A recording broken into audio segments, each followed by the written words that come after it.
Psalms 27 verses 4 to 6. Lord, that will I seek after, that I may dwell in the house of the Lord all the days of my life, to gaze upon the beauty of the Lord and to inquire in his temple. For he will hide me in his shelter in the day of trouble. He will conceal me under the cover of his tent. He will lift me high upon a rock. And now my head shall be lifted up. Will is apt to be either understated or overstated. No man has the power to act an act of pure, unadulterated free will. God is the only being who can act with absolute free will.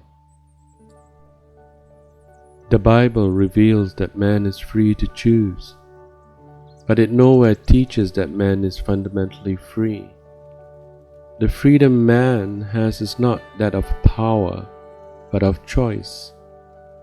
Consequently, he is accountable for choosing the course he takes. For instance, we can choose whether or not we will accept the proposition of salvation which God puts before us, whether or not we will let God rule our lives. But we have not the power to do exactly what we like. This is easily demonstrated when we think of the number of vows that we made every new year and so quickly broken. Man is free to choose insofar as no human force can constrain him against his will. God has so constituted man that it is not possible to convince him against his will. You can compel him and crush him, but you cannot convince him against his will.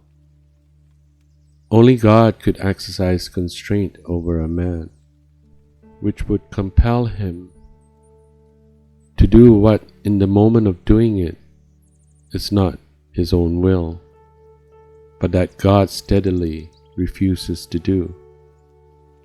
The reason man is not free is that within his personality there is a disposition which has been allowed to enslave his will, the disposition of sin.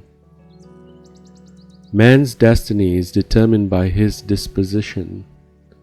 He cannot alter his disposition, but he can choose to let God alter it. Jesus said, "Whosoever cometh sin is the servant of sin." But he also said, "If the Son therefore shall make you free, ye shall be free indeed."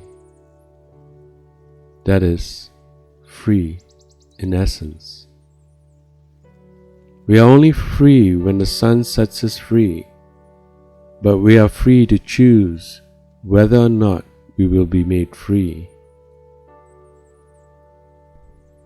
In the experience of regeneration, a man takes the step of choosing to let God alter his disposition. When the Holy Spirit comes into a man, he brings his own generating willpower and makes a man free in will.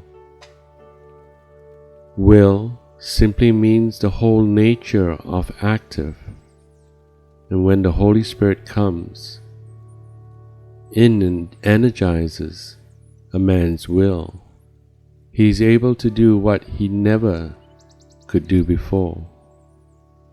He is able to do God's will, as it is written in Philippians chapter 2 verse 13. For it is God who works in you, both to will and to work for his good pleasure.